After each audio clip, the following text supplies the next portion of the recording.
When we think about the experiences that lead to trauma, we're thinking about all sorts of experiences that exceed the child's capacity to cope. So some of the examples that I can give is when the child is exposed to experiences that are scary or frightening, experiences that leave the child feel abandoned or lost. Also experiences where, for one reason or another, the parent is unable to provide adequate care to the child. Some of the examples here are parents who maybe struggle with mental health difficulties. Maybe parents themselves feel overwhelmed with everything that's going on for them, whether it's unemployment or just a difficult life situation. Or parents who are just frightening. So if a child witnesses domestic violence, that's obviously too much for them to cope with. So all of these examples, they basically show that the child is too young to comprehend what's going on for them. Their brains are not developed well enough to cope with these really big experiences. What's really particular to children who've come into care is their early experiences, the difficult experiences that you've outlined.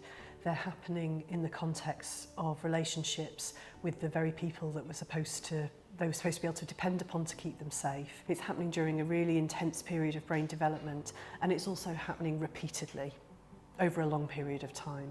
So developmental trauma is going to have a profound impact on the child's development.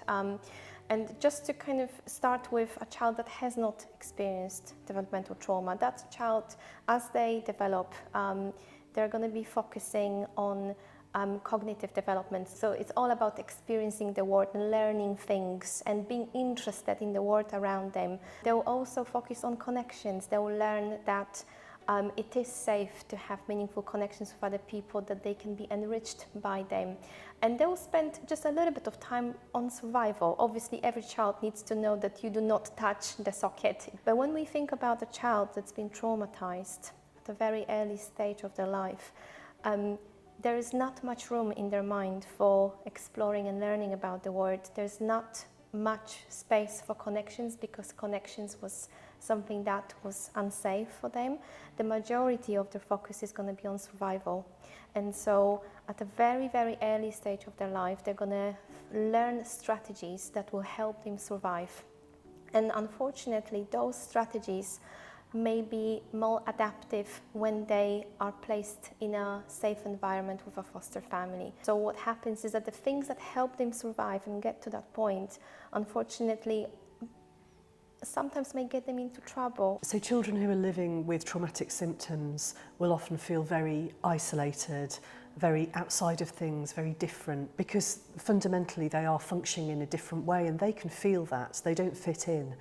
Children who've experienced a lot of trauma might feel a huge sense of guilt and shame. They feel part of it, they feel that they must have deserved it, they feel culpable.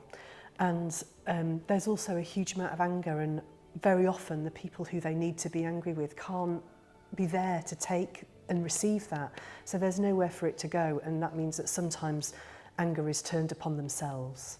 Living with the symptoms of being in trauma can itself become traumatizing. So imagine, for example, trying to grow up in a house where the burglar alarm was constantly going off. That's what it's like for children who are living with trauma inside their own bodies. You know, having repeated panic attacks, flashbacks, nightmares, all of those kind of things, and dissociative episodes can in itself be incredibly distressing. Early trauma, if it's left untreated, has a really long-term, lifelong impact potentially. It's been linked to lots of physical conditions like an increased risk of cardiovascular disease, an increased incidence of cancer, chronic pain, those kind of things that we think about as those long-term health conditions. Whenever you've got trauma that's left untreated, the chances of experiencing those long-term conditions is far greater.